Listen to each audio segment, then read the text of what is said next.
psaume 119 à partir du verset 153 et les 8 versets qui suivent donc. Alors, vois ma misère et délivre-moi, car je n'oublie point ta loi. Donc ça, c'est vraiment une révélation du moi, de la volonté. Défends ma cause et rachète-moi. Rends-moi la vie selon ta promesse. Ça, c'est la marche selon l'esprit. Le salut est loin des méchants, car ils ne recherchent pas tes statuts. Tes compassions sont grandes, ô Éternel. Rends-moi la vie pour vivre selon tes jugements. Donc c'est la vie par l'esprit. Mes persécuteurs et mes adversaires sont nombreux. Je ne m'écarte point de tes préceptes, donc il nous donne autorité. Je vois avec dégoût des traîtres. Donc ça, c'est le fondement, donc le fondement de la parole, qui n'observe pas ta parole. Considère que j'aime tes ordonnances. Éternel, rends-moi la vie selon ta bonté. Donc ça, c'est la vie de la parole, et le fondement de ta parole est la vérité. Amen. Donc c'est l'arme de la parole, et toutes les lois de ta justice sont éternelles.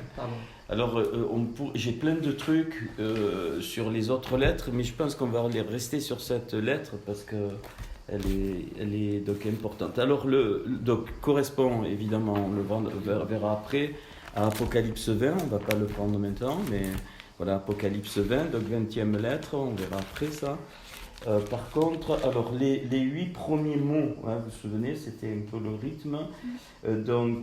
C'est ré, amé, voir, considère mon affliction, c'est le mot ré, voir qui commence par resh. Plaider, c'est rina. Loin, c'est raror, éloigne de moi, voilà. Raromera, c'est ta compassion. Ravim, c'est beaucoup, avec quantité. Raiti, je vois, considère, vois, et Rej Devara, c'est ta parole et la tête. Et ça, c'est important, ta parole et la tête, le Resh. Resh, alors c'est la tête. Donc, je dirais que c'est le plus haut niveau de la pensée. Donc, le Resh fait référence à la Neshama. C'est le plus haut niveau de la pensée.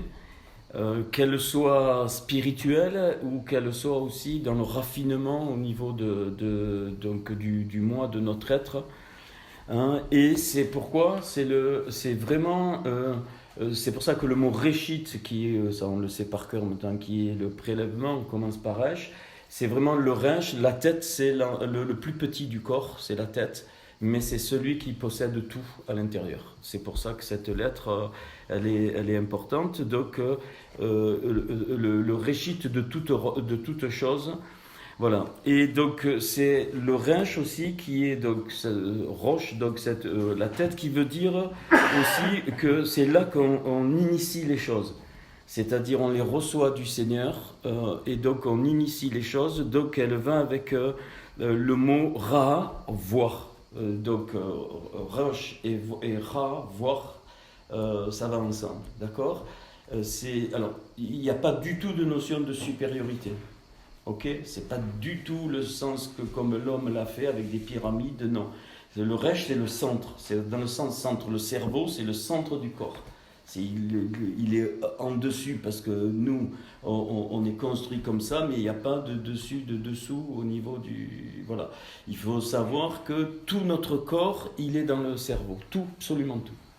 Tout, il y a absolument tout dans le cerveau. Tout est image en petit dans le cerveau de notre corps. Tout, les mains, les organes, tout, absolument tout.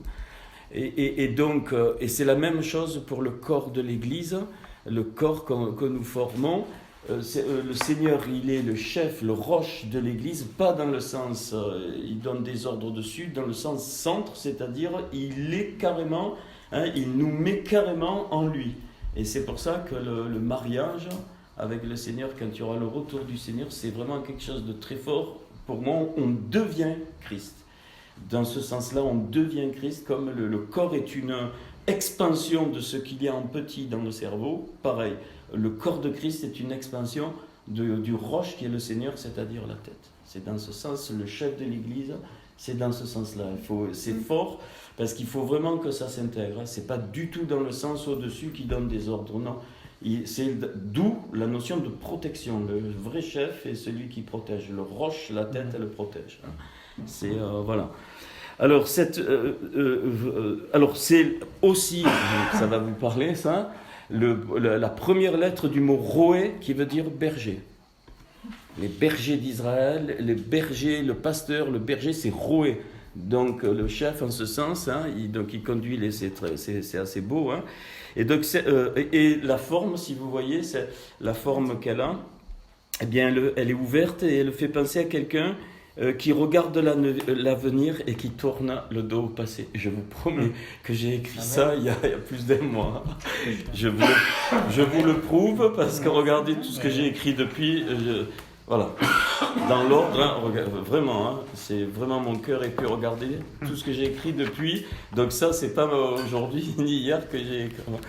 Donc vraiment ça, ben voilà. Oublions ce qui est en arrière. On se porte en avant. Alors cette lettre, donc symbole de l'humilité. Donc la vraie autorité, ça c'est très important pour nous. La vraie autorité va toujours avec l'humilité. Elle a quasiment la même forme que le dalet. Si vous regardez, le dalet il est plus carré, qui veut dire pauvreté.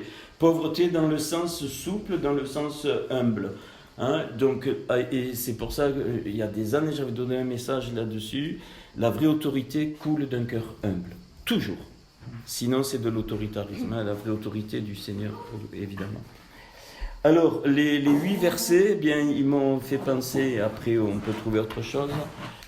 Alors, les 3 piliers, pareil. Alors, l'importance d'appartenir au corps. L'importance d'appartenir au corps, on l'a lu dans le premier verset. Hein, il dit qu'il n'est pas seul parce qu'il est dans l'importance d'appartenir au corps. Ça, c'est le premier pilier. En face, pardon ? Non, c'est bon. 3 piliers verticaux, ouais. Hein, vous vous souvenez, il y a 8, voilà. Donc, en face, donc, c'est à ce moment-là que l'autorité du Seigneur se libère, c'est dans le corps. Ça ne peut être que dans le corps. Voilà, et au milieu, c'est la vie par l'esprit. C'est donc la vie par l'esprit, donc qui est évidemment opposée à la vie par la chair. Donc c'est le pilier central. Et le pilier central, c'est la vie par l'esprit. Hein, ok. Les 3 barres donc, de protection, eh bien, en haut, c'est la vie de la parole, la vie que nous communique la parole, la tête que nous communique la parole, les fondements que nous communique la parole, l'autorité que communique la parole. Hein. Donc c'est la vie de la parole, et j'ai mis tout ça là. En bas, eh bien, sur la terre, c'est l'arme de la parole. Hein, c'est pour ça qu'on doit être plein de la parole et l'Esprit de Dieu la prend et la transforme en arme. La parole est une arme, hein. Elle est comme un marteau qui brise le roc, comme un feu. Hein, Jérémie, ça c'est Jérémie. Et donc le centre de ça, le pilier central, eh bien, notre fondement, c'est la parole écrite, la parole vivante en Yeshua. Ça c'est évident, mais pas au sens religieux, hein, c'est-à-dire c'est vraiment une base et puis ça se développe. Ok, eh bien les 2 verrous, je crois que vous les avez compris. Le verrou d'en bas, c'est la crucifixion de la chair, donc de notre volonté. Le verrou d'en haut, c'est c'est la marche selon l'esprit. Si Galates, si vous vivez par l'esprit, maintenant marchez selon l'esprit. C'est très important de marcher, hein, parce que vivre par l'esprit, c'est bien, mais ça ne sert à rien si je ne marche pas. C'est quand je marche que la foi se développe. Voilà. Voilà. Alors, donc, quand j'inverse le mot tête, donc roche, et que donc resh et shin, et maintenant je mets shin et ringe, ça devient char ou shor. Shor, ça veut dire donc celui qui porte, c'est le bœuf, mais aussi ça veut dire prince. Ça c'est très important. D'où c'est la même racine que shir hashiri, le cantique des cantiques. Le cantique, on le verra avec le shin, le cantique des cantiques, c'est vraiment notre Seigneur, le prince.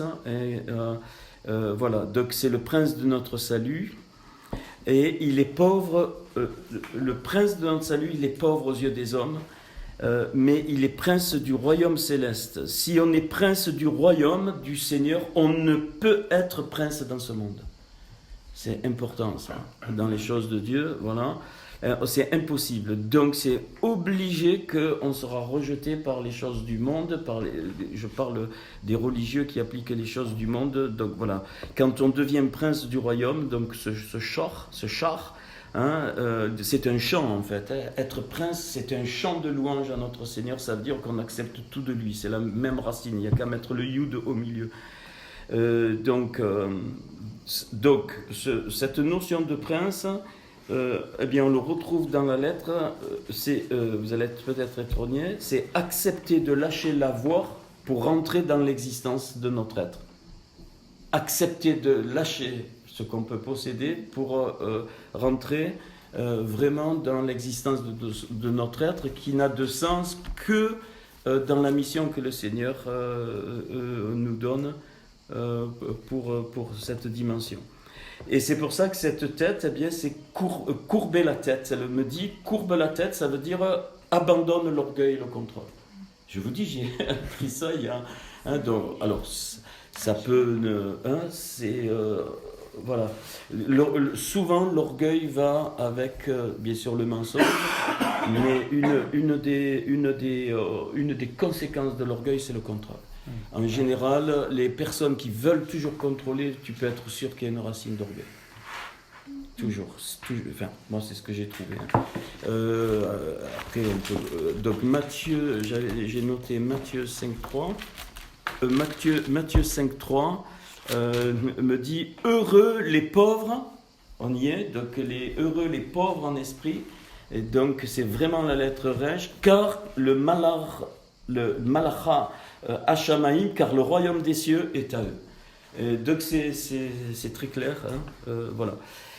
Donc, qu'est-ce qui s'est passé après la faute de Adam Arishon?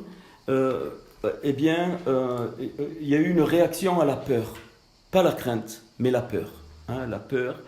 Et c'est comme ça que s'est formé l'ego. L'ego s'est développé, c'est un jour le Seigneur m'a montré ça, l'ego s'est développé à partir de la peur quand ils ont été exclus du jardin d'Éden. Ils ont eu peur. Le premier signe de la peur, c'est qu'ils ont voulu se couvrir. Ils ont eu peur, la mauvaise peur, là. Ils ont eu peur de Dieu. Pourquoi ? Parce qu'ils se sont vus de Dieu, et ils ont compris qu'ils étaient nus, ils étaient découverts, c'est-à-dire qu'ils avaient plus le vêtement que le Seigneur leur avait mis. Vous vous souvenez, on avait vu ça, que Dieu nous habille, et ça c'est bien, et depuis, c'est comme ça que l'ego s'est développé, et à partir de là, c'est tout ce qui entretient la séparation. Alors moi, ça m'a fait comprendre des choses, cette révélation. À partir de l'ego, c'est l'ego qui entraîne la séparation, alors que la vie par l'esprit joint les différences. Le mot Abdel, c'est joindre les différences, donc il ne sépare pas la lumière des ténèbres, mais il joint la lumière avec les ténèbres dans le sens que eh bien, les deux vont ensemble et les deux sont nécessaires. Or, l'ego, lui, va séparer. Et c'est super ça. D'où la grande difficulté qu'on a, eh bien, à vivre le corps si on reste dans la chair, et on a la preuve, nous on a eu des années là-dedans, et les églises, c'est exactement ça, ça éclate sans arrêt à cause de ça, ça vient de là. Donc c'est l'ego qui a introduit la séparation, c'est pas le Seigneur, c'est pas la vie de l'esprit. Et alors, une expression qui commence par Resh et qui est fondamentale pour nous dans ce sens, c'est Raphaël, c'est un archange, Raphaël, qui veut dire Dieu guérit. Pas guérit le corps, Dieu guérit l'âme. Raphaël, c'est vraiment la guérison par donc l'autorité du Seigneur de l'âme. Alors, le Resh commence aussi, vous allez le comprendre, le mot Ruach, le souffle de Dieu, l'esprit de Dieu. La Ruach Kodesh, le souffle saint. Et c'est par le souffle saint qu'on arrive à changer de direction dans le bon sens. C'est les reines, vous vous rappelez, la Neshama, le cheval avec le cavalier. Sans la Ruach, c'est impossible. Tu essayes même pas, c'est impossible. C'est clair. Voilà. Si on n'a pas le souffle de Dieu, on ne peut pas imprimer notre nefesh vers ce que reçoit la Neshama, c'est impossible. Alors Galates, je ne vais pas vous le... je vais rappeler quand même, c'est l'épître aux Galinacées, 220 volts, chapitre 2, verset 20, comme ça vous le retenez. Galinacées, le coq, 220 volts. Donc Galates, chapitre 2, verset 20. Que vous allez comprendre pourquoi je dis ça, c'est pourquoi l'épître aux Galinacées, c'est pas mal. Donc, Le coq, 220, donc 2,20. Voilà, j'ai été crucifié avec Christ, et si je vis, ce n'est plus moi qui vis. Ça, c'est vraiment le rêche, hein, la roi de Dieu, c'est Christ qui vit en nous, c'est obligé. Hein, moi, je vous amènerai toujours là, à la croix, enfin, voilà, ce que c'est Christ qui vit en moi, et si je vis maintenant dans la chair, c'est-à-dire dans la néphesh, il dit, je vis maneshama, c'est le mot neshama, maneshama, elle est dans la emuna au Fils de Dieu. Magnifique. Donc si ma nefesh vit dans ce monde, par contre ma neshama elle est dans la emuna au Fils de Dieu, Ben Elohim. Donc la emuna, la confiance au Seigneur, qui m'a aimé, qui s'est livré lui-même pour vous. Voilà, c'est vraiment un 220 volts. Hein. J'ai été crucifié avec Christ, et si je vis, ce n'est plus moi qui vis, c'est Christ qui vit en moi. Ça c'est, voilà. Donc je vais livrer que ça. Alors, vous allez peut-être donc être surpris, mais bon... C'est comment le Seigneur m'a conduit quand j'avais écrit ça. Alors, on va peut-être Jérémie 17, Ésaïe 55, mais je crois que vous les connaissez maintenant. Hein. Jérémie 17, maudit soit l'homme qui se confie en l'homme. Hein, et on va le lire, hein, Jérémie 17. Ouais, vous les notez, au moins les références. Alors, Jérémie 17, oui, à partir du verset 5. Arour Ish Hemun Ishon. Malheur, foi, malheur Ish, homme, foi, Ishon, dans l'homme, dans le petit homme. Okay. Qui prend la chair pour appui, Bassar, c'est pareil, hein, qui prend la Bassar pour appui et qui détourne son cœur de l'Éternel. Voilà les conséquences. Il est comme un misérable dans le désert, il ne voit point arriver le bonheur. Il loupe même le bonheur de Dieu. C'est une des conséquences. Hein. Il habite les lieux brûlés du désert et une terre salée et sans habitants. C'est-à-dire, on n'arrive même plus, quand on marche par la chair, on ne peut, tu peux plus voir ce que Dieu veut faire. Deux, c'est que eh bien, tu restes dans les choses de l'homme, donc qui deviennent des lieux arides et brûlés. La chair ne peut produire qu'un fruit de la chair. C'est impossible qu'elle puisse produire un truc de l'esprit. C'est impensable. Béni, Barour, donc alors vous voyez, il y a très peu Barour, hein, maintenant c'est béni. Soit l'homme, donc pareil, c'est exactement la même expression avec Ish et Moun dans l'éternel. Maintenant, Yod-Vavé, c'est Ya. Hein, et dont l'éternel est l'espérance. Donc ça, je vous rejoins tout à fait. Donc on doit, l'espérance nous fait avancer. Hein, on doit toujours se relever et repartir. Tant pis. C'est vrai que c'est pas facile. Il est comme un arbre planté près des eaux. Donc nos racines, les chorèches, quand on, hein, eh bien, les eaux, c'est les eaux de la parole. Toujours. Hein, l'eau, ça représente tantôt les nations, tantôt la parole, et qui étend ses racines vers le courant. Donc c'est nous, hein, on pousse les racines vers le courant. Vous voyez, c'est le contraire de ce que l'homme charnel fait. L'homme charnel veut s'élever. L'homme rempli de l'esprit, lui, il accepte de s'abaisser, il pousse les racines vers le courant. Hein, et c'est en bas que ça se passe. Mais quand plus les racines vont en bas, plus ça monte fort. En plus, en physique, c'est la réalité. Plus un arbre, mais je n'ai pas le temps, plus un arbre a des racines profondes, plus la pression en haut est forte et plus la cime peut être haute. La sève peut monter le plus haut. Tous les arbres qui ont les séquoias, par exemple, ils ont des racines immenses parce que c'est une question de pression. Il faut que les racines en bas, c'est une différence de pression. Plus c'est profond, plus la différence est grande et plus la sève peut monter haut. Ça, c'est de la physique. Il n'aperçoit point la chaleur quand elle vient et son feuillage reste vert. Et dans l'année de la sécheresse, il n'a point de crainte, et il ne cesse de porter du fruit. Donc une des clés, on l'a vu, Archie a revu, le fruit. Toujours le fruit, évidemment, de l'esprit. Hein. Alors, verset 9, le cœur est tortueux, par-dessus tout, il est méchant. Qui peut le connaître? Moi, l'Éternel, j'éprouve le cœur et je sonde les reins. Aucun homme ne peut éprouver et sonder. Hein, donc c'est le Seigneur, c'est l'Éternel qui éprouve le cœur, donc qui teste le lèvre, hein, le cœur, et qui sonde donc les reins. D'ailleurs, le mot rein en hébreu, je ne m'en souviens plus, mais je me souviens que ça a la même valeur numérique que la ceinture qu'on met. Quand Paul parle, il dit de mettre la ceinture, c'est la même valeur que même que la Torah, les trois. Donc on doit être saint de la parole, hein, c'est les reins. Pour rendre chacun selon ses voies, selon le fruit de ses œuvres. Ça, c'est la justice de Dieu. Hein, c'est voilà. Donc le Jérémie 17 et puis Ésaïe 55, hein, ça vous le notez, qui est connu. Hein, mais autant, vous connaissez ça, hein, autant mes pensées, les cieux sont élevés de la terre, autant. C'est deux textes qui m'ont toujours. Voilà, Ésaïe 55, verset 8, « Car mes pensées ne sont pas vos pensées, et vos voix ne sont pas mes voix, dit l'Éternel. Autant les cieux sont élevés au-dessus de la terre, autant mes voix sont élevées au-dessus de vos voix, et mes pensées au-dessus de vos pensées. Comme la pluie et la neige descendent des cieux et n'y retournent pas, sans avoir arrosé, fécondé la terre et fait germer les plantes. » C'est une magnifique allusion. « Sans avoir donné de la sémence au sommeur du pain à celui qui mange, ainsi en est-il de ma parole qui sort de ma bouche. Elle ne retourne point à moi, sans effet, sans avoir exécuté ma volonté et accompli mes desseins. » Donc, c'est très très important de vivre cela. Alors, le seul livre de l'Ancien Testament qui commence par Resh, c'est le livre de Ruth. Et le seul livre du Nouveau Testament qui commence par Resh en hébreu, c'est l'Épître aux Romains. Alors l'Épître aux Romains, c'est clair, Ruth aussi, enfin on va le clarifier. Donc cette lettre Resh me renvoie au livre de Ruth et l'Épître aux Romains.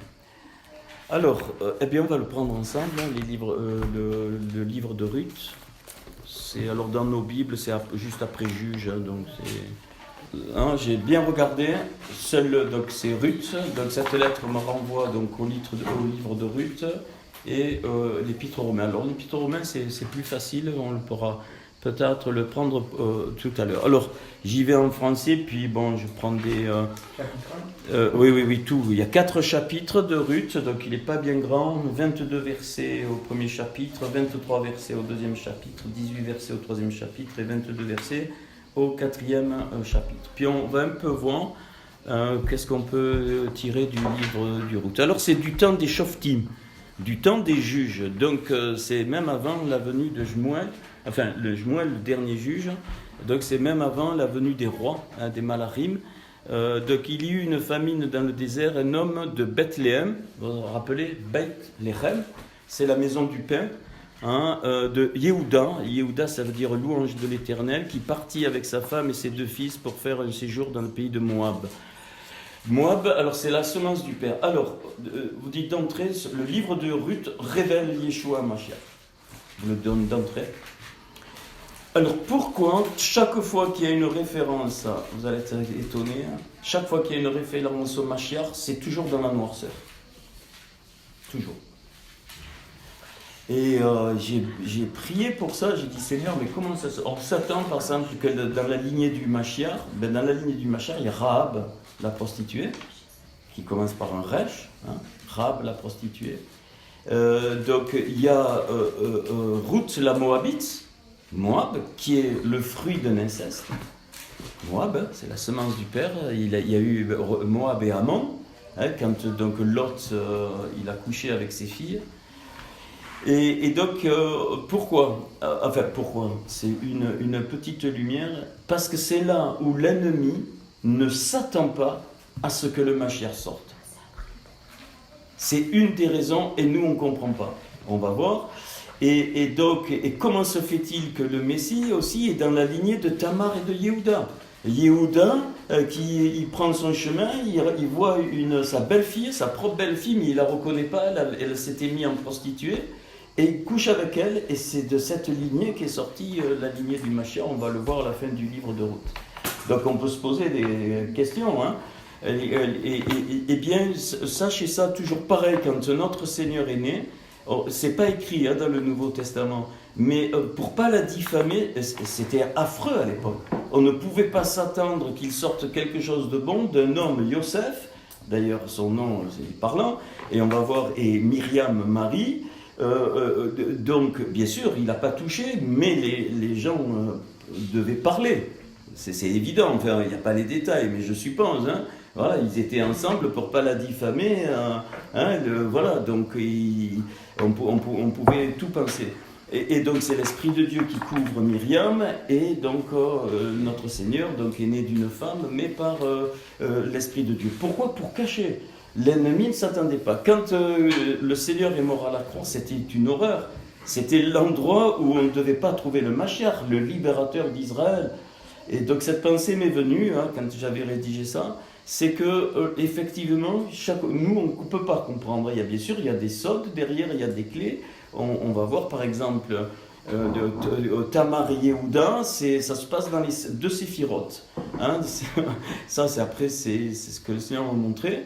Donc la Bina et la Rochma. La Rochma c'est Yehuda et la Bina c'est voilà. Et il y a un mariage entre les deux séphirotes dans le monde spirituel et ça donne cet enfant qui va être dans la lignée du Mashiach. Pareil avec la Malroute en bas, la royauté.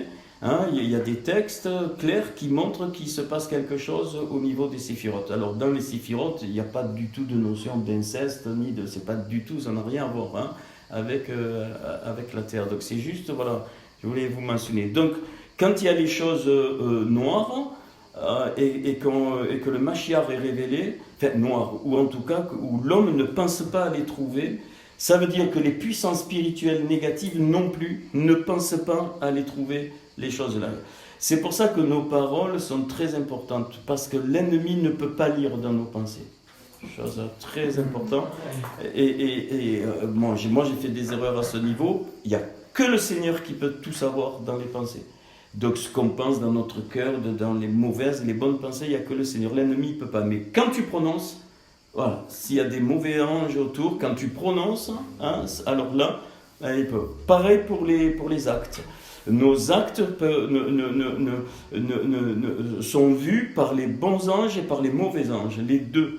Donc nos actes ont une importance. Et nos actes peuvent montrer quelque chose.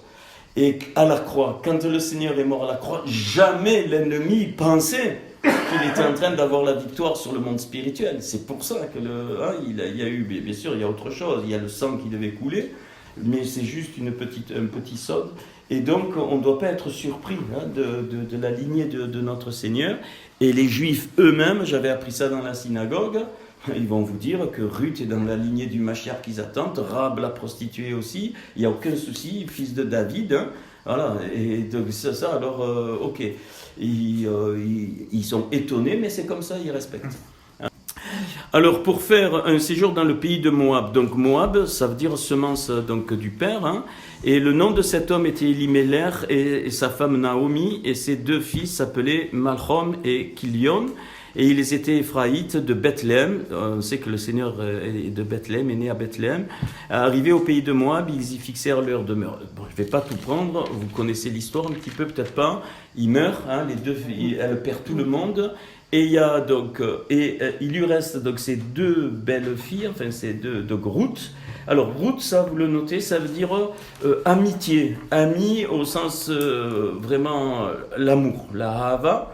Ruth, ça, comblé de bien, c'est la même chose. Et Orpa, ça veut dire cou, nuque, comme c'est le contraire de paro. Et rêve, c'est les mêmes lettres. C'est Orpa. Et qu'est-ce qui se passe ? Après on échangera après, on laisse pour l'enseignement. Eh bien, Orpa, elle retourne d'où ils viennent, donc c'est-à-dire du peuple d'Israël, et elle, Ruth, elle décide de rester avec Naomi. Alors, Naomi, ça veut dire ma gracieuse, et Elimelech, donc son mari, l'Éternel est mon roi. Donc, le livre de Ruth, pour moi, est une révélation non seulement de la lignée du Mashiach, mais d'Israël et de l'Église. Je vous étonne, c'est comme ça. Ruth 1, verset 16, « Partout où tu iras, j'irai. Où tu demeureras, je veux demeurer. » Donc, elle comprend. Ruth, elle comprend que Naomi porte Ham Israël. Elle porte Ham, ça veut dire le peuple d'Israël. Et elle sait que c'est là qu'il y a la source de la bénédiction et de la vérité. Orpa, elle retourne. Alors, moi, ce qui m'est venu dans ce livre de Ruth, on va le voir doucement ensemble, Vous vous rappelez, c'est dans Galates, on va tout à l'heure, où Paul il parle des deux femmes, dont une est Agar et l'autre, et il dit ce sont deux allégories, une de la loi et l'autre de la grâce. Et il m'est venu exactement la même chose pour ça. Orpa, c'est signe d'Israël qui va être sous la loi, et Ruth, c'est signe d'Israël et des Goïm qui vont vivre la grâce, la miséricorde. Donc elle reste avec Naomi. Ton peuple sera mon peuple. Donc elle adopte ton peuple sera mon peuple. Parce qu'elle sait qu'elle ne sort pas, elle est moabite. Elle ne sort pas du peuple d'Israël. Ton Dieu sera mon Dieu. Et là où tu mourras, je veux mourir. Donc c'est clair. Et chose magnifique, Naomi, elle dit maintenant que j'ai tout perdu, ne m'appelez plus Naomi, c'est-à-dire ma gracieuse, mais appelez-moi Mara. Si vous le trouvez un peu plus loin, je sais pas au verset 20, appelez-moi Mara. Et Mara, c'est exactement la racine de Myriam. Donc ici pour moi Naomi c'est une étincelle encore qui va se retrouver en Myriam qui a enfanté le Seigneur. C'est ma conclusion. Après, voilà. En fait Naomi intègre les deux. Naomi est le symbole de ce, pour moi, après on en discute, de ce qui, une fois que tout est fini, Paul parle dans Éphésiens que Israël et les Goïm en Christ seront réunis et l'Église sera unie. Donc Naomi, elle a deux belles filles. Ces deux belles filles représentent donc Israël et les Goïm qui viennent par Jésus-Christ. Elle représente pour moi Naomi bien le peuple réuni, autant Israël que les Goïm qui sont devenus juifs dans leur esprit par le salut en Jésus-Christ. Et le mot Ruth, Resh, Vav, Tav, et quand il est dit Moabit, donc c'est-à-dire Moabit, on va traduire, ça veut dire la semence, alors Amoavia, c'est le vrai mot, la semence du père de Lia, qui est la parole. On oublie les côtés sexuels, là, il faut tout oublier là. C'est-à-dire que Ruth, c'est la semence de la parole de Dieu. Ruth, c'est la semence de la parole de Dieu. Et quand tu écris donc Ruth avec le Hé de Moabit, tu l'inverses à Torah, tu obtiens à Torah, la Torah. Resh, Vav, je répète, je vous l'écris si vous voulez. Resh, Vav, Tav, et puis Hamoab, donc la semence, tu enlèves semence, tu gardes le Hé, tu mets à l'envers, tu obtiens à Torah à l'envers. Donc Ruth symbolise la Torah. La Torah révélée, qui est la semence du Père. Et la parole est vraiment la semence de Dieu. Voilà ce que j'ai trouvé. Bon, si vous voulez, je vous l'écris, je l'ai là. Ok. Boaz va intervenir, c'est un membre de la famille du mari de Naomi, donc de Elimelech, qui veut dire l'Éternel est mon roi. C'est pas pour rien. Parce que c'est le Mashiach. Le Mashiach, il n'est pas écrit Elohim. Elohim, c'est les fonctions de Dieu créatrice. Non, Elimelech, c'est-à-dire Dieu est mon roi.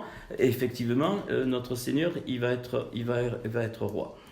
Boaz, son nom, ça veut dire bête. Az, c'est force, avec force. Donc lui, Boaz, il intervient au niveau de la séphiroth Gvura, la rigueur, la force. C'est à ce niveau qu'il intervient. Et maintenant, si on prend Ruth, alors évidemment, j'ai regardé en hébreu, mais on n'a pas trop sinon c'est trop long.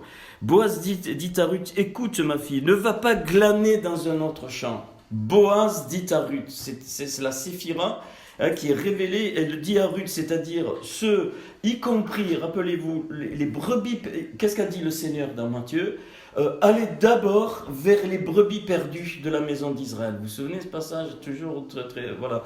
Et donc, ça veut dire que depuis la venue du Seigneur, la séphira, la force, par la Torah, est révélée. Il dit, écoute ma fille, ne va pas glaner dans un autre champ. C'est-à-dire qu'on doit glaner, on doit aller chercher là où il y a les épis d'Israël, c'est-à-dire là où il y a la parole de Dieu. Donc c'est encore le livre de Ruth, c'est une préparation autant que nous vivons. C'est-à-dire, nous devons aller chercher la bonne semence là où elle a été donnée, pas dans un autre champ. Tu ne peux pas aller dans un champ autre que le champ de la Torah. Écoute, ma fille, ne va pas glaner dans un autre champ, ne t'éloigne pas d'ici et reste avec mes servantes.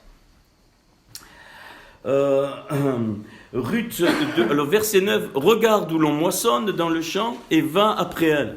J'ai défendu à mes serviteurs de te toucher, et quand tu auras soif, tu iras au vin et tu boiras de ce que les serviteurs auront puisé. Alors elle tomba sur sa face et se prosterna contre terre, et elle lui dit, comment ai-je trouvé grâce à tes yeux pour que tu t'intéresses à moi qui suis une étrangère. Magnifique. Ici, Ruth représente l'Église qui va un jour se prosterner aux pieds du Seigneur de Boaz. Vous connaissez l'histoire de Ruth. À la fin, elle va se mettre comme pour lui présenter, de dire « J'accepte que tu... » c'est pas une prostituée, Ruth. Elle se met... Et c'est vraiment l'Église. Elle dit « Comment tu as porté les yeux sur moi qui suis une étrangère ?» Et donc c'est vraiment, ça représente vraiment, pour moi en tout cas, donc l'Église qui va aller au pied du Seigneur. Et donc il lui dit, suis Israël, dans le sens, suis la Torah. Ruth, son nom, ça veut dire, suis la parole. Là. Et elle prend au début les restes, c'est ce qui tombe. On m'a rapporté tout ce que tu as fait pour ta belle-mère depuis la mort de ton mari. On pourrait dire tout ce que la vraie Église aujourd'hui fait pour la reconstruction du peuple de Dieu. Voilà. Et que l'Éternel te rende ce que tu as fait, que ta récompense soit entière de la part de l'Éternel, le Dieu d'Israël, sous les ailes duquel tu es venu te réfugier. Alors si vous prenez... donc le contexte que je viens de dire, eh bien ces textes, bien ça prend une couleur autre que ce qu'on connaît. Alors ouais, ok. Après le chapitre 3, Naomi, sa belle-mère, lui dit, alors il y a toute une histoire et elle est étonnée. Alors, verset 17, du chapitre, elle glana dans le champ jusqu'au soir, elle bâtit ce qu'elle avait glané, et elle bâtit, c'est-à-dire elle frappa ce qu'elle avait glané, et il lui environ une épha d'orge, elle l'emporta et rentrant dans la ville, et sa belle-mère vit ce qu'elle avait glané, et elle sortit aussi les restes de son repas et les lui donna. Vous vous souvenez de ce passage?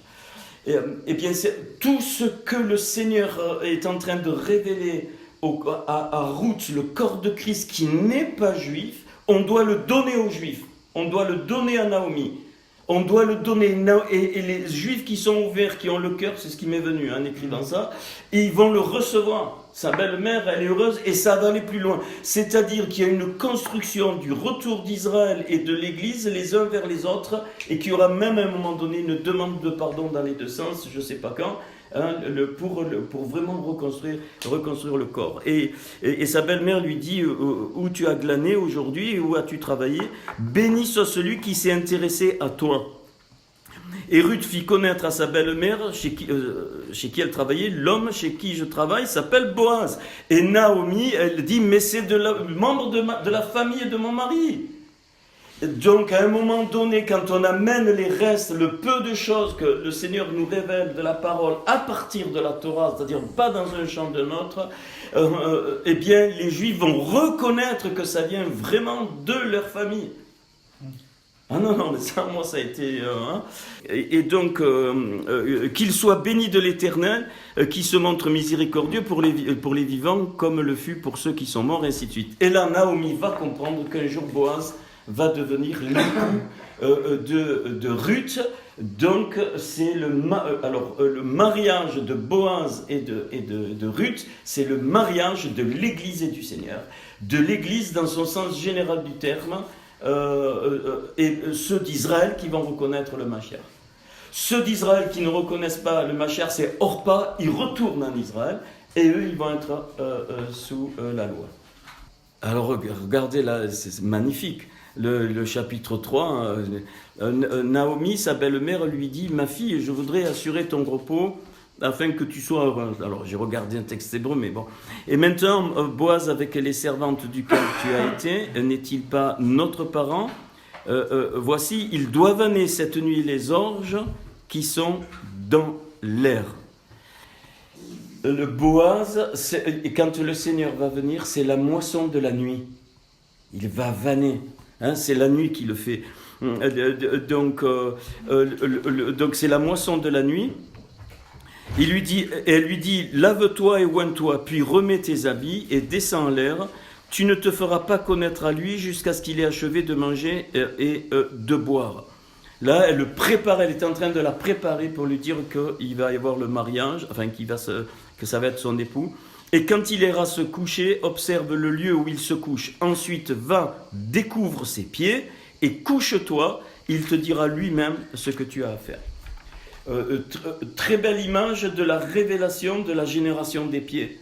Va et les pieds du Seigneur, la malroute, découvre. C'est-à-dire tu enlèves ce qui n'est pas vu. Donc c'est la révélation de cette génération. Et couche-toi, il te dira lui-même ce que tu as à faire. Donc c'est vraiment la préparation du retour du Seigneur. Ce passage pour moi est la préparation du retour du Seigneur. Donc elle obéit. Et regardez, verset 8, au milieu de la nuit, cet homme eut une frayeur. Il se pencha et voici, une femme était couchée à ses pieds. Au milieu de la nuit, Christ vient chercher son église. Il va la reconnaître. Il va la reconnaître. Mais il ne faut pas qu'elle bouge des pieds du Seigneur. Elle les a découverts, c'est-à-dire elle dévoile sa génération et elle ne bouge plus. Elle récupère les choses de la Torah et là le Seigneur va la bénir. Qu'est-ce qu'il va lui dire de prendre? On va le lire. Et voici une femme était couchée à ses pieds. Il dit, qui es-tu? Elle répondit, je suis Ruth, ta servante. Étends ton aile sur ta servante car tu as droit de rachat. Vous vous souvenez? Comme ils ont tout perdu, eh bien la famille de Boaz et Boaz avait droit de rachat, mais il n'était pas le premier. On va voir l'histoire. Mais il avait le droit donc de devenir son époux. Pas lui, mais quelqu'un de plus proche. C'est-à-dire, si la femme mourait, le frère était tenu de marier sa belle-sœur. C'était comme ça dans la loi d'Israël. Donc il y a un très beau sod derrière. Donc, alors, sur ta servante, car tu as le droit de rachat, il dit, sois bénie de l'Éternel, ma fille. C'est la première fois qu'il appelle ma fille. Avant, c'était la servante, ma servante, ma fille. C'est-à-dire, il reconnaît le Seigneur qui, dans la nuit, reconnaît qui est l'Église. Celle qui est juive, celle qui est revenue aux sources de la Torah, et celle qui, en Yeshua, a trouvé la vérité. Et ce dernier trait témoigne encore plus en ta faveur que le premier, c'est-à-dire qu'elle était droite, car tu n'as pas recherché des jeunes gens pauvres ou riches. Donc, elle était amoureuse, et c'est vraiment l'Église, elle ne cherche pas des religions, des machins, mais elle cherche vraiment le Seigneur. Maintenant, ma fille, ne crains point, je ferai pour toi tout ce que tu diras, car toute la porte de mon peuple sait que tu es une femme vertueuse. Toute la porte de mon peuple sait que tu es une femme vertueuse. C'est ce qui se passera quand on revient à la Torah et qu'on révèle le Mashiach. Tout le peuple d'Israël dira qu'on est une femme vertueuse, c'est-à-dire qui garde la vérité. Mais il en existe, alors il dit, voilà, il est honnête, il dit, il existe un parent plus proche de moi qui lui a le droit de rachat. Et puis alors là, il y a un sot que j'ai trouvé, c'est le chapitre 4, on va le prendre ensemble, c'est pour ça que je voulais être tranquille. Alors, donc Boaz monta donc à la porte et s'y arrêta. Or voici, le mot voici ici, qu'on peut traduire par voici, c'est Cham. Et si tu fais Shem, c'est le nom. Il est en train de dire voici le nom. Alors, là, on est dans le sod. C'est en hébreu, vous me faites confiance, on pourra le prendre tout à l'heure. Enfin, je l'ai donc là sous les yeux. Voilà, Cham, donc le nom. Alors, le racheteur, c'est à Goël. Le mot Goël, c'est la même chose quand il a créé, avec la vapeur de la terre, il a fait sortir l'être, c'est l'appareil, c'est Goël. C'est celui qui va être, donc qui va venir à la vie. Or, voici celui qui avait droit de rachat, donc c'est le mot Hagoël, donc le racheteur, et dont Boaz avait parlé, vint à passer. Comme ça. Alors, vous allez voir la traduction. Boaz lui dit, approche, reste ici, toi un tel. Toi un tel. Il a un nom, non, rien ne nous est dit, même pas en hébreu. Il s'approcha et s'arrêta. Alors là, et le mot approche, reste ici maintenant, c'est po. P, qui est la même valeur que f, la bouche. Alors, le mot po, pehe, ici, et après, vous avez peut-être rire, mais ça, je ne l'ai pas fait exprès à l'époque. Après, toi, une certaine personne, c'est Péloni. Péloni. Je ne l'ai pas fait exprès. P-L, Nun, Yud, et avec les voyelles, je dis non, ça doit être non, c'est peu. Et P, c'est bien E, Péloni. Péloni, toi, une certaine personne. Alors, ça vient de pala, être distingué, séparé, mis à part. Donc, toi qui es mis à part, il est en train de lui dire. Péloni, ça veut dire toi qui es mis à part. Donc, ou encore mon distingué. Mon distingué, celui qui m'appartient mais qui est distingué. Et puis, il dit donc Péloni almoni. Almoni, c'est quelqu'un certain. C'est pour ça qu'on a dit toi un tel. Alors, quelqu'un certain, ça vient de almon, veuvage. Toi, en fait, qui est veuve, qui vient de alman, abandonné, et de alam, muet, silencieux. Vous vous souvenez, c'est exactement le même mot dans Isaïe 53:7, quand le Seigneur va à la boucherie, silencieux. C'est le mot alam.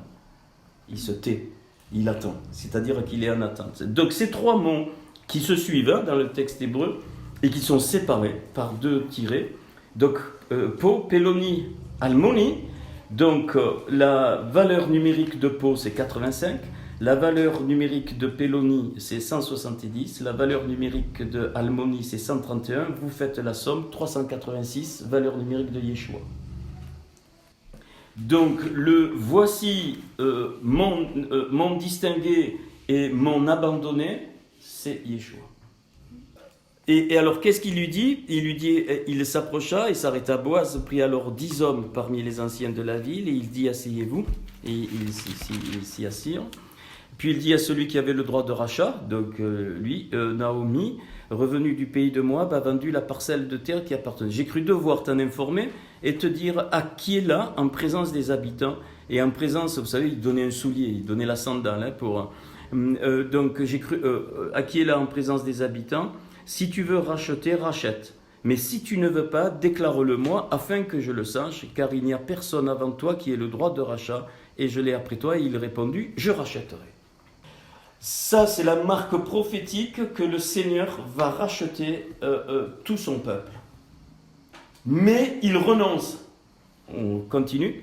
Boaz dit, écoute bien, le jour où tu acquis le champ de la main de Naomi, tu l'acquéras aussi en même temps de Ruth, la Moabite, femme du défunt, pour relever le nom du défunt dans son héritage. Et celui qui avait le droit du rachat, donc le Seigneur, je ne puis pas racheter pour mon compte, crainte de détruire mon héritage, prends pour toi mon droit de rachat, car je ne puis pas racheter.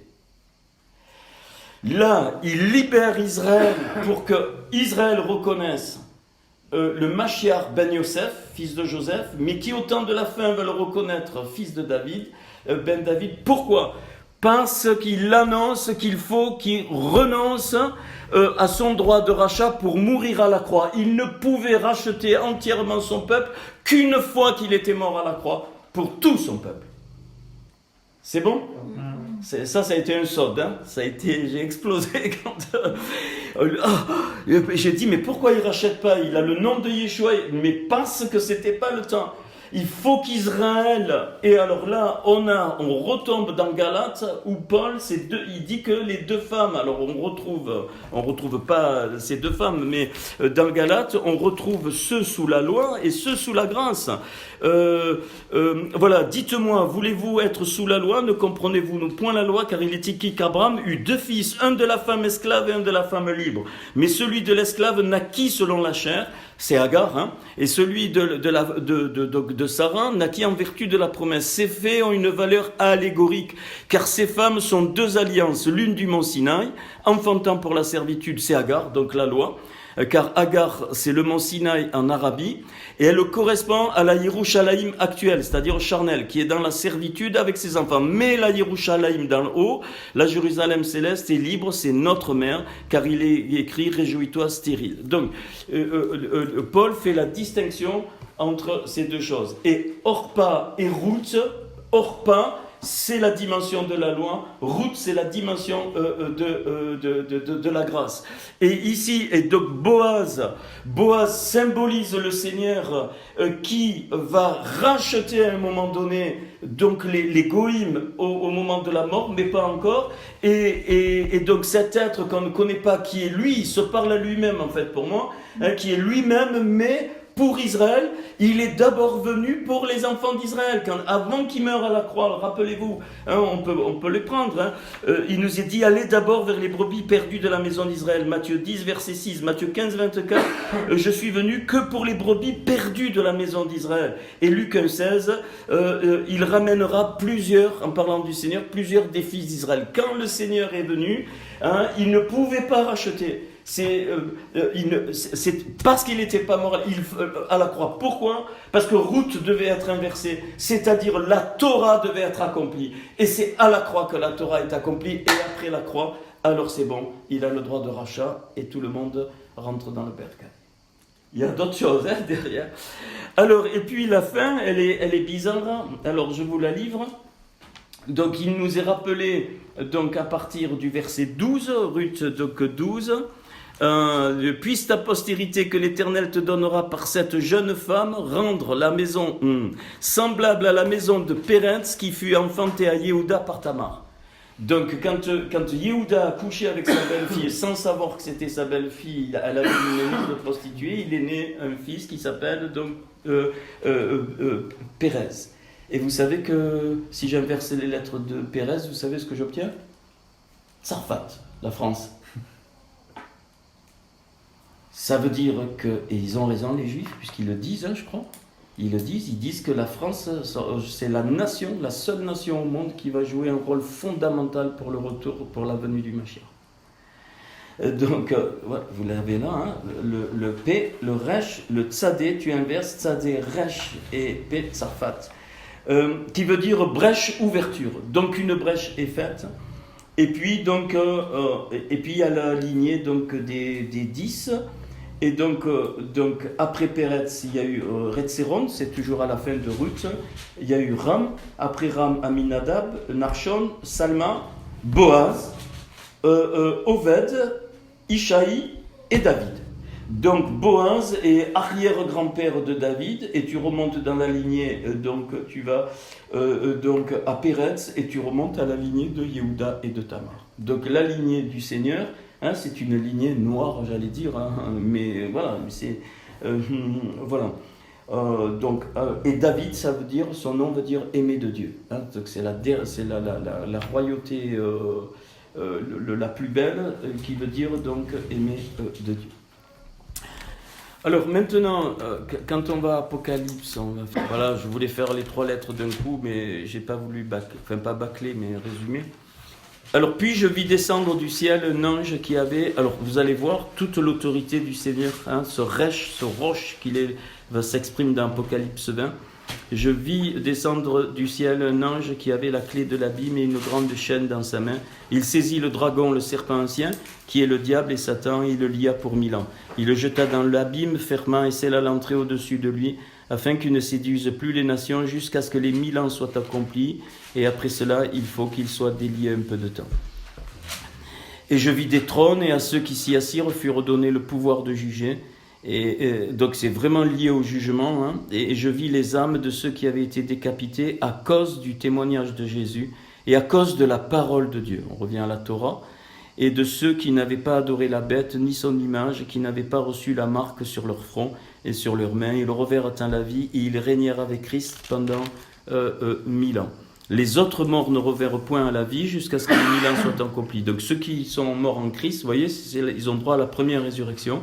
Heureux et saints ceux qui ont part à la première résurrection. La seconde mort n'a point de pouvoir sur eux, mais ils seront sacrificateurs de Dieu et de Christ, et ils régneront avec lui pendant 1000 ans. Quand les 1000 ans seront accomplis, Satan sera relâché de sa prison, il sortira pour séduire les nations qui sont aux 4 coins de la terre, Gog et Magog, afin de les rassembler pour la guerre. Leur nombre est comme le sable de la mer.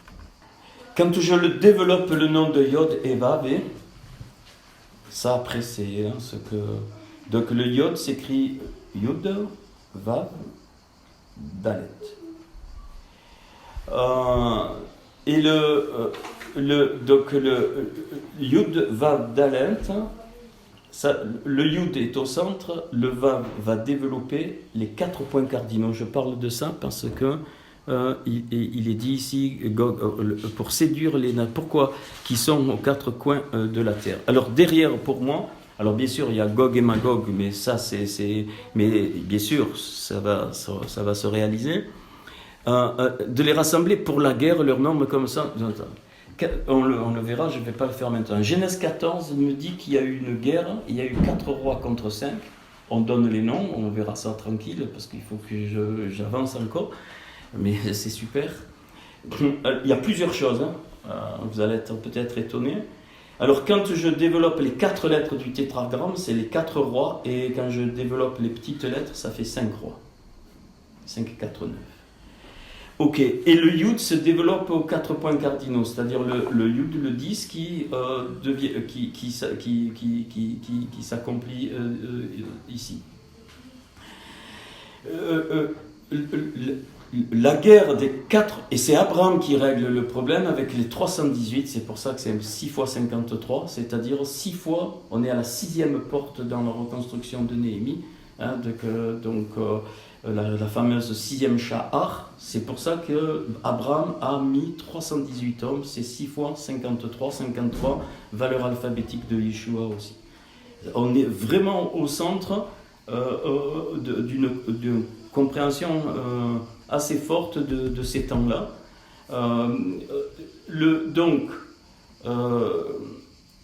Ça veut dire que les lettres qui sont cachées, donc c'est les 4 rois qui sont vainqueurs, mais pour réunir, pour régler les choses, il va falloir qu'Abraham lève la main vers Melchisédek, le roi de justice et de Salem, qui est, on ne sait pas d'où il sort, mais qui est notre Seigneur, qui en fait est une des étincelles qui a continué après.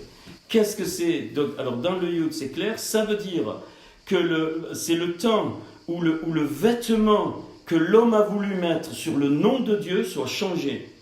On va retourner au vrai vêtement, à la vraie révélation du Yod et Vavé. Et les 5 autres lettres qui sont cachées, elles ont voulu sortir, c'est-à-dire mettre notre vêtement, vous vous rappelez, que celui du Seigneur, d'où la notion du sheker, c'est-à-dire la falsification de la vérité. Et au temps de la fin, en ce temps-là, il y aura une révélation du Yod et Vavé, c'est-à-dire de la Torah, dans toute sa dimension. C'est pour ça qu'il y a une guerre entre les 5 et les 4, et que les 4 sont vainqueurs. Mais qui va réunir? Eh bien, c'est le roi de justice, c'est Melchisédek qui, à la fin, va rétablir l'ordre. Et donc vous avez ces 9 lettres, et donc ces 9 lettres, en plus c'est les 9 séphirotes qui vont être totalement restaurées quand le dernier combat va avoir lieu ici, quand le Seigneur va revenir. Pourquoi? Parce qu'il y a un reste en Israël qui doit reconnaître notre Mashiach, et il y a un reste parmi les nations qui doit venir au Mashiach. Mais c'est plus fort que ça, vous allez être étonnés. Les 4 rois contre 5, c'est les 4 évangiles contre les 5 livres de la Torah. Ça, je vous livre une nuit, le Seigneur m'a réveillé. Il me dit, petit homme, non, ils ne sont pas contre. C'est que les 4 évangiles englobent les 5 livres de la Torah et les développent. Mais personne n'a vu. Et c'est qui? C'est Melchisédek, celui, Abraham, qui va être celui qui va ouvrir la 6e porte, 6 fois 53, qui va être un canal de la révélation du Mashiach. Et c'est le Mashiach qui va réconcilier les 4 lettres avec les 5. C'est pas une victoire, un a bouffé l'autre, non. C'est-à-dire qu'on comprendra, les Juifs vont comprendre que la Torah sont incluses dans les 4 évangiles. On développera ça avec les noms des rois. J'ai bien travaillé avec mais c'est... Voilà. Donc les 4 lettres du tétragramme développées, il y en a 5 dessous petites, donc 5, 4, 9. Les 4 évangiles et les 5 livres de la Torah, il y a 9, et c'est pas... Voilà. Et alors évidemment, c'est les histoires des rois, mais on s'en fout, on va derrière. Voilà. Et donc, on est dans des temps... Et c'est bien la génération des pieds, Ruth, elle découvre les pieds de Boaz, et il dort Mais dans la nuit, il s'aperçoit, il la reconnaît. Il reconnaît alors qu'il la connaît pas, mais hop, de suite il accepte et puis on sait, hein, il va la prendre pour épouse. Hein. Et c'est ça, ça va donner la lignée de notre Seigneur. C'est pas pour rien que donc Boaz est dans la lignée de David, ainsi de suite, avec Ruth. Et là, c'est ça qui sera révélé à ce temps-là. Là, cette guerre-là, c'est pour les 4 là, hein, le Yud qui donne les 4 sur la terre, c'est ça. C'est-à-dire qu'il y aura une révélation. Beaucoup de Juifs vont enfin reconnaître celui qu'ils ont percé, Zacharie 14, Zacharie 12. Ça ouvre, hein, ça on comprend les textes. En tout cas, moi j'ai été heureux, malgré que c'était la période des salades. Oui, mais ça ne m'a pas empêché. Et le diable qui les séduisait fut jeté dans les temps de feu. Ça, voilà. Et de soufre où sont la bête et le faux prophète, ils seront tourmentés jour et nuit au siècle des siècles. Puis je vis un grand trône blanc. Donc là, tout est prêt pour ouvrir la dernière séphirote, la Kéter. Le grand trône blanc, et après c'est fini, Apocalypse 21 c'est les noms, c'est 22, voilà, on verra avec le Shin et le Tab, d'ailleurs ça va être un grand trône blanc, et celui qui était assis dessus, la terre et le ciel s'enfuirent, se roulèrent devant sa face, c'est écrit, c'est comme un rouleau d'écriture, ça s'est roulé, c'est le même mot, et il ne fut plus trouvé de place pour eux, et je vis les morts, les grands et les petits, qui se tenaient devant les trônes. Regardez là. Et là, vous avez encore les 2, hein, vous avez Orpa et Ruth, là. Des livres furent ouverts, et un autre livre fut ouvert. Celui qui est le livre de vie, les morts furent jugés selon leurs œuvres, d'après ce qui est écrit dans les livres. Donc il y a les livres de la loi, ceux qui ont vécu par la loi seront jugés par cette loi, c'est Orpa.